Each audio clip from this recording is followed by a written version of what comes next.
Hello students. आज मैं आपके लिए लाया हूँ हिंदी पेडागोजी की न्यू क्लास, जिसमें पिछले साल के सभी क्वेश्चन शामिल होंगे। जामा बीएड में पिछली बार जितने भी क्वेश्चन आपको देखने को मिले थे उन सभी पर आज विस्तार से चर्चा करेंगे।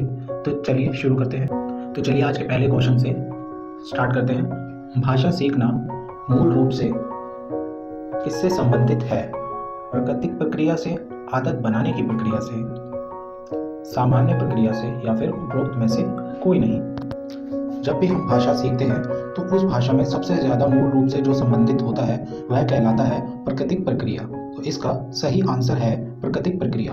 और ये क्वेश्चन हर बार आपको जामा बीएड में देखने को ज़रूर मिलता है। तो चलिए हमारा अगला क्वेश्चन स्टार्ट करते हैं। निम्नलिखित में से कौन सा भाषा का चित्र में प्रतिनिधित्व है? बोलना, सुनना, पढ़ना या फिर लेखन? तो एक चित्र में प्रतिनिधित्व लेखन की प्रक्रिया के द्वारा ही किया जा सकता है। तो इसका सही आंसर है लेखन। हमारा अगला क्वेश्चन है,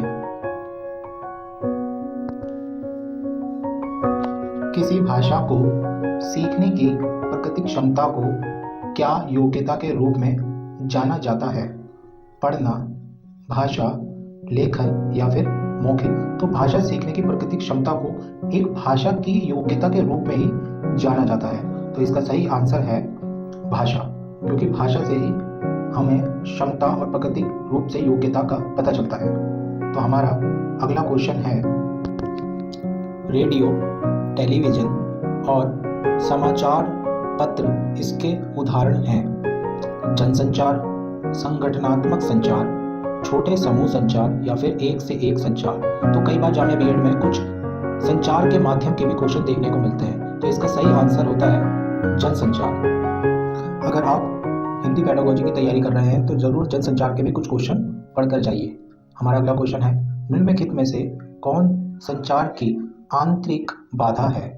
प्रदूषित वातावरण, शोर, पिछली शिक्षा के संदर्भ में खराब पृष्ठभूमि या फिर ऑडियो विजुअल उपकरण का अनुचित कामकाज? तो संचार का एक मूल रूप से बाधा जो कहलाती है वो होती है पिछली शिक्षा के संदर्भ में खराब पृष्ठभूमि। हमारा अगला क्वेश्चन है, निम्नलिखित में से कौन सी अच्छी हस्तलेखन की विशेषता नहीं है? पठनीयता, सरलता, एकरूपता या फिर विराम चिन्हों पर ध्यान नहीं देना? तो इसका हस्तलेखन से संबंधित है विराम चिन्हों पर ध्यान नहीं देना।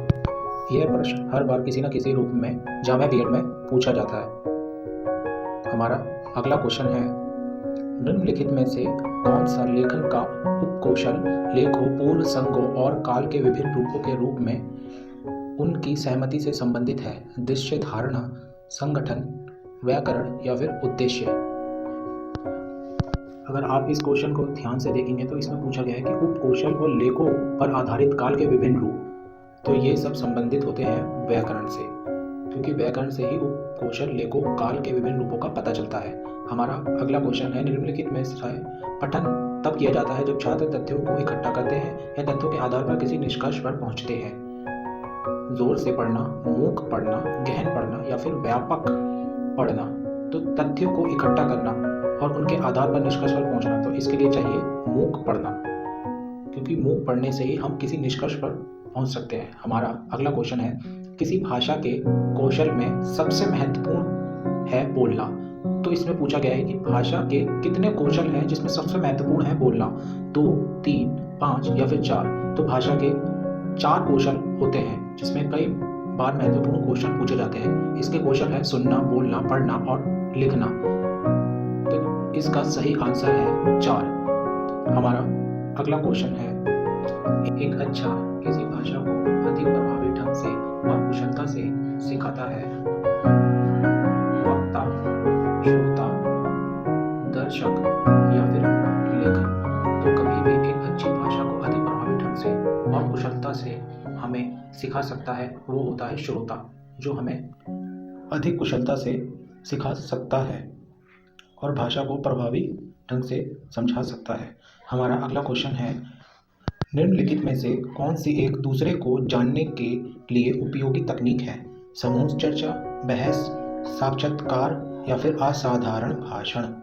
तो एक दूसरे को जानने के लिए हम हमेशा जिस शिक्षण पद्धति का प्रयोग करते हैं उसे कहते हैं समूह चर्चा, जिसमें सभी शिक्षार्थी एक दूसरे के बारे में जानने और समझने के लिए इस पद्धति का प्रयोग करते हैं। हमारा अगला क्वेश्चन है, भाषा में ग्रहणशील कौशल है बोलना और लिखना, पढ़ना और लिखना, पढ़ना और बोलना या फिर सुनना और पढ़ना।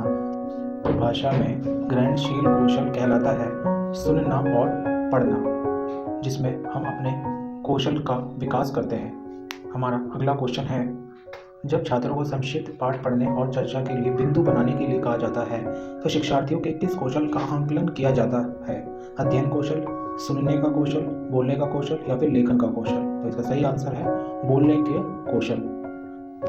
हमारा अगला क्वेश्चन है, सुनने और बोलने के अभ्यास में वाक अर्थ के लिए महत्वपूर्ण है प्रवाह, आशंका, शब्द या फिर आवाज़ का उतार चढ़ाव। तो जब हम बोलते हैं तो किसी भी भाषा में हमेशा महत्वपूर्ण चीज़ों पर जो ध्यान दिया जाता है वो होता है आवाज़ का उतार और चढ़ाव, जिससे एक भाषा का ज्ञान प्राप्त सरलता से हो सकता है। हमारा अगला क्वेश्चन है, भाषा में उत्पादक कौशल है बोलना और लिखना, पढ़ना और लिखना, पढ़ना और बोलना या फिर सुनना और पढ़ना। तो हम किसी भी भाषा में उत्पादक कौशल को समझने और जानने के लिए उसमें हमेशा बोलने और लिखने की ही पद्धति को प्रयोग में लाते हैं, जिससे हमें कौशल और भी ज़्यादा भाषा कौशल को महत्वपूर्ण बनाता है। हमारा अगला क्वेश्चन है, कोंकणी किस राज्य की भाषा है? तो हर राज्य की भाषा को आप ज़रूर पढ़कर जाइए, क्योंकि हर बार भाषा से ही 3-4 क्वेश्चन बीएड में पूछ लिए जाते हैं। तो इसके ऑप्शन है केरल, कर्नाटक, गोवा या फिर असम। तो कोंकणी भाषा गोवा राज्य में ही बोली जाती है, तो इसका सही आंसर है गोवा। हमारा अगला क्वेश्चन है, डोगरी किस राज्य की भाषा है?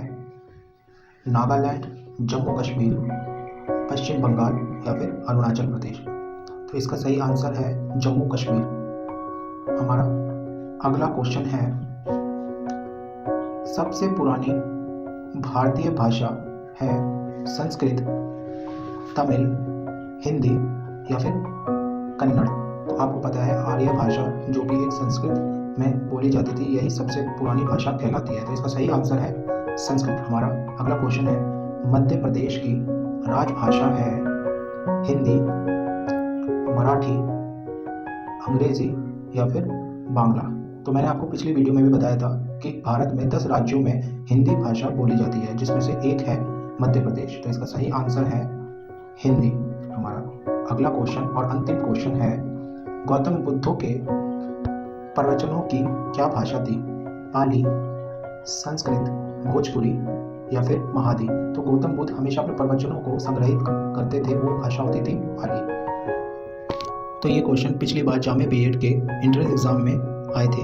अगर आपको अपनी हिंदी पेडागोजी की तैयारी करनी है और हर टॉपिक को क्लियर करना है तो हमारे चैनल आगाज़ एजुकेशन को लाइक, शेयर और सब्सक्राइब करना ना भूलिए। अगर ऐसी अमेजिंग वीडियो आपको देखनी है तो हमारे चैनल पर बने रहिए आगाज़ एजुकेशन। धन्यवाद।